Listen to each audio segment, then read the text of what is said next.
Bien, ahora sí voy a reflexionar un poco sobre aquello que Foucault llama los afrodisía, el modo en que los griegos problematizaban los placeres. Los latinos solían traducir esta palabra griega como placer venéreo, si bien el verbo afrodiasisein puede ser vertido simplemente como copular o entregarse a los placeres sexuales. Foucault dice que no quiere definir de antemano la noción de afrodisía, pues ella es el problema mismo que debe ser analizado. Pero sí le interesa mucho distinguir esta experiencia grecolatina de los afrodisía de otras dos experiencias históricas diferentes.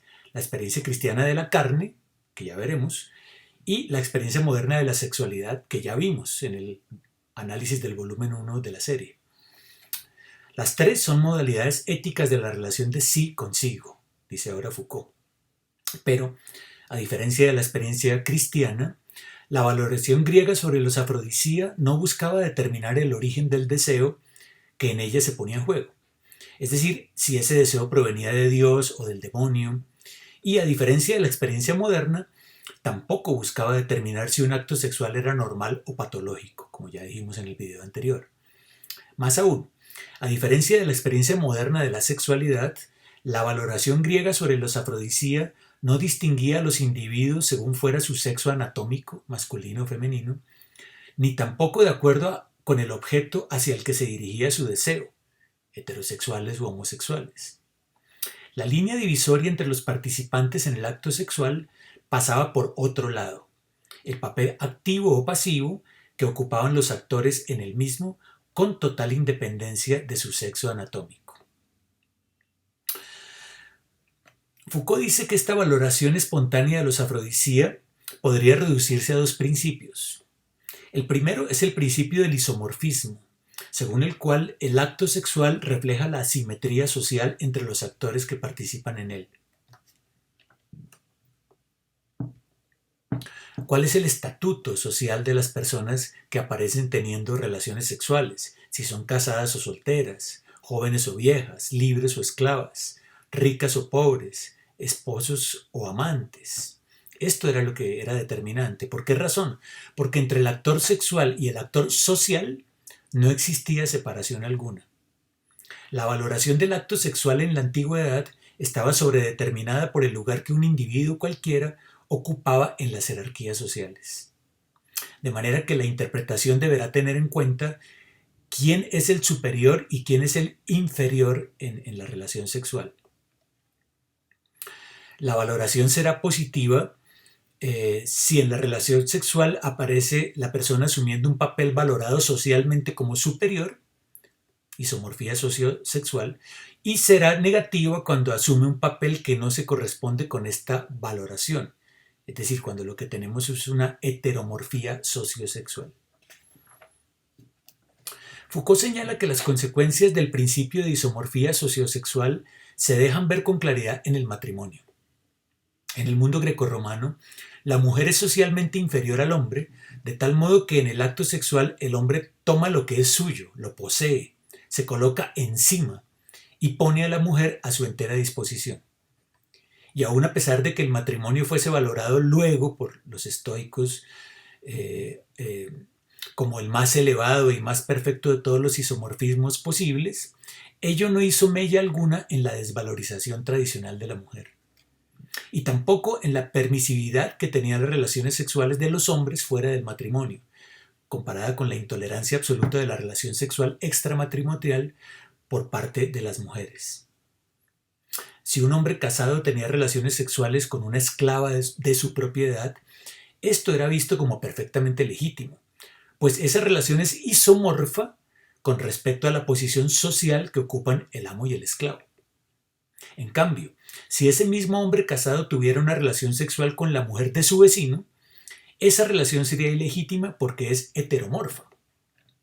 En este último caso, se atenta contra los derechos del vecino, se le roban sus bienes, su autoridad, pues la mujer es su propiedad y únicamente él tiene derecho sobre ella. No ocurría lo mismo si la mujer fuera casada. Eh, eh, no ocurría lo mismo, digo, si fuera la mujer casada quien tuviera relaciones sexuales con un hombre soltero. e incluso con un esclavo, pues allí tendríamos un caso típico de adulterio. En este caso sería ella la que estaría robando a su propio marido, quien posee derechos absolutos sobre su cuerpo. Para el caso de la mujer, ninguna relación sexual, excepto la que tuviera con su marido, podía ser isomorfa, pues ella ocupaba siempre una posición de inferioridad social respecto del hombre. Este tipo de valoración será heredada completamente por el cristianismo y por el tipo de sociedades engendradas por él. Foucault dice que en la modernidad, el viejo principio de isomorfía se esconde bajo un manto jurídico de igualdad y toma la forma de la ley que separa la pareja sexual permitida de la pareja sexual prohibida. Es una igualdad mentirosa, dice Foucault, que oculta los isomorfismos sociosexuales vinculados al antiguo poder soberano.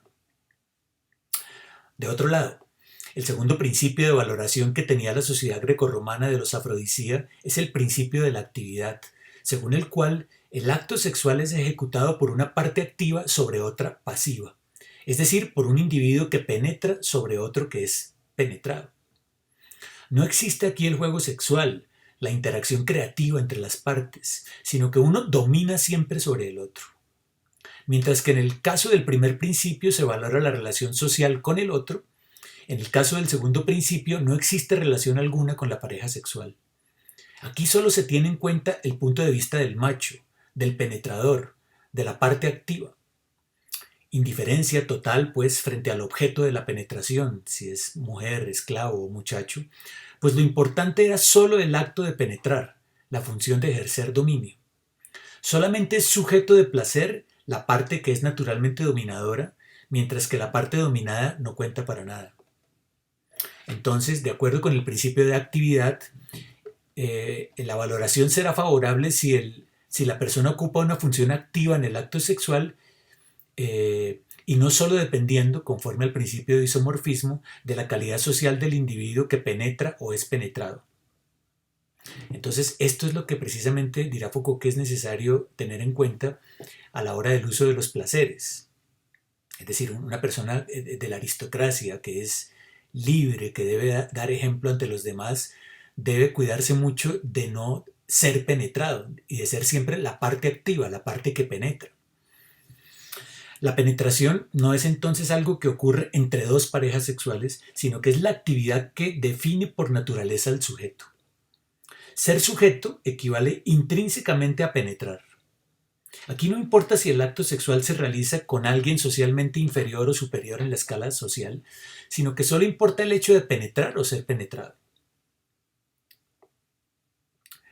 Si el actor es penetrado, si la persona es penetrada, entonces se someterá a una valoración negativa, a una valoración moral negativa, pues. En el cristianismo, ya lo veremos más adelante, esta actividad por parte del macho que penetra será también valorada como natural. Pero, a diferencia de lo que ocurría en el mundo griego, los cristianos van a juridizar los actos sexuales y a declarar ilegítimos los actos contra natura, como por ejemplo la relación sexual entre dos hombres o entre dos mujeres. En la modernidad, con la emergencia de las ciencias sexuales, los deseos serán tenidos como naturales cuando el cuerpo deseado tiene un sexo anatómico contrario al del sujeto deseante, y serán antinaturales cuando ese cuerpo tiene el mismo sexo. Eso lo veíamos ya ampliamente en nuestras reflexiones sobre el volumen 1 de la serie Historia de la Sexualidad. Lo que Foucault quiere decir es que, al igual que ocurrió con el primer principio, este segundo principio de actividad ha sido recubierto por el cristianismo y la modernidad con los ropajes de la ley y del discurso científico. Aún hoy se sigue pensando que se es hombre o mujer por naturaleza y que existe por tanto una sexualidad masculina y otra femenina que vienen definidas por las características del sexo anatómico. El Estado moderno ha convertido esta diferencia sexual en ley, criminalizando todos aquellos comportamientos que la desafían, sobre todo en el siglo XIX, que es el que Foucault investigaba en este volumen primero de la serie. De nuevo tenemos la misma idea. Para Foucault, la modernidad jurídica, el Estado de Derecho, el poder soberano, no es otra cosa que la prolongación del antiguo poder de soberanía. Bien, ¿Qué consecuencias saca Foucault de todo esto? En primer lugar, que en el mundo antiguo el valor de los actos sexuales estaba definido por la posición social de los participantes. No es el estado de ánimo, la dotación anatómica, la personalidad, el código, aquello que define el valor de la sexualidad, sino que son los rasgos sociales de las personas involucradas. La valoración espontánea de los afrodisíacos en el mundo antiguo era bastante simple. Un individuo de escala social superior no puede ser pasivo, es decir, no puede ser penetrado por otro individuo ubicado en una escala social inferior. ¿Por qué razón? Porque la penetración coloca a los dos participantes del acto sexual en una relación de sumisión y dominación. Y esto, insisto, es lo que tenía que ser tenido en cuenta en la valorización moral de los actos sexuales. Quien posee un estatuto superior tiene derecho a dominar a quien se halla en un estatuto inferior, el cual debe aceptar ser penetrado. Por eso el varón tiene derecho a penetrar a las mujeres, los muchachos y los esclavos. El papel sexual y el papel social de un individuo deben estar en relación de correspondencia, lo cual significa que las relaciones sexuales son el escenario o el teatro en donde el actor sexual debe desempeñar el mismo papel que desempeña como actor social. En segundo lugar, esta valoración espontánea de los afrodisíacos no remite a una ley escrita, a un código jurídico que define cuáles son los actos prohibidos y cuáles son los permitidos, como ocurriría después con el cristianismo y luego con la ciencia sexualis moderna, sino que remite más bien al código consuetudinario de la costumbre. El comportamiento sexual en el mundo antiguo nada tenía que ver con la conformidad de los actos a una reglamentación positiva, sino con los modos sociales honrados por la opinión general como aceptables. Modos sociales inscritos, pues, en el sentido común. En tercer lugar, Foucault dice que el matrimonio no constituía un problema en la valoración tradicional del comportamiento sexual. No quiere decir con ello que el matrimonio no fuera valorizado antes del siglo II, después de Cristo, sino que no era tenido como el único lugar donde el acto sexual era realizado de forma legítima. Las relaciones extramatrimoniales de los hombres no eran mal vistas en el mundo antiguo, es decir, no eran valoradas como moralmente reprobables. Un hombre podía ser infiel a su esposa con un inferior en la escala social, una prostituta, por ejemplo, una concubina, una esclava, un muchacho, sin que eso fuera mal visto. Era un acto isomórfico, según vimos antes. Lo único rechazado en este caso como heteromórfico era el adulterio, el tener relaciones sexuales con una mujer casada, aunque fuese de calidad social inferior, como dijimos antes. Quedémonos un momento en este último punto, pues resulta clave para la argumentación que presenta Foucault en el volumen 2 de Historia de la Sexualidad, el uso de los placeres. Foucault muestra que en el mundo griego clásico, el matrimonio suponía un conjunto de obligaciones mutuas entre el hombre y la mujer, pero entre ellas no estaba contemplada el amor, es decir, el vínculo de sentimientos personales compartidos, y tampoco la fidelidad sexual del marido. El matrimonio no era una opción personal, pues era un contrato realizado entre dos familias, y tampoco comportaba una situación estrictamente monógama.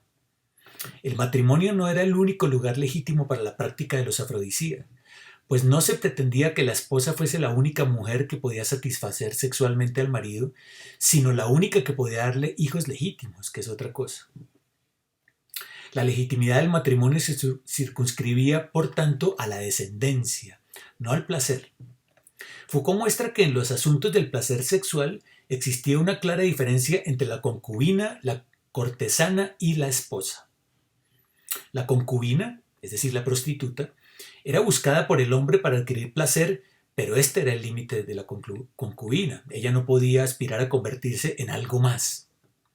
La cortesana o hetaira, en cambio, no solamente le procuraba placer al hombre, sino que además le proporcionaba cuidado.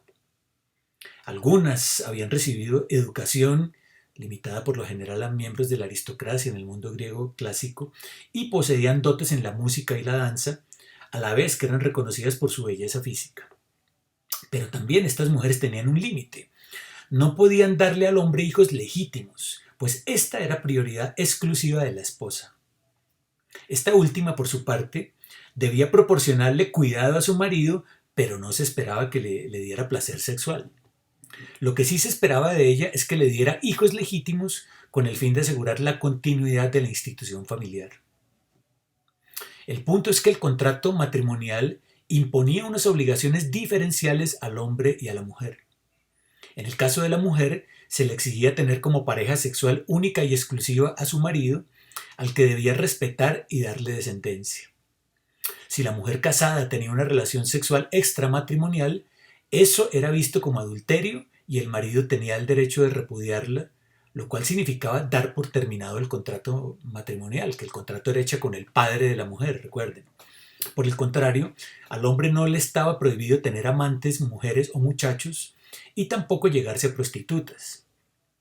Lo que no podía hacer el marido era deshonrar a su esposa, otorgándole a otra mujer los derechos que solo a ella le correspondían.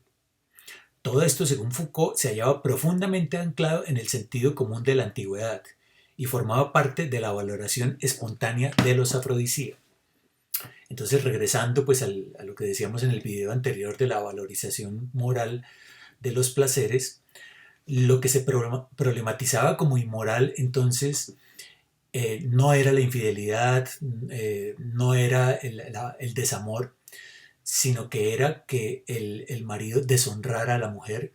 Y esto tiene relación con el lugar del matrimonio en la sociedad griega y luego en la sociedad romana, temas que abordaremos más adelante en otros videos.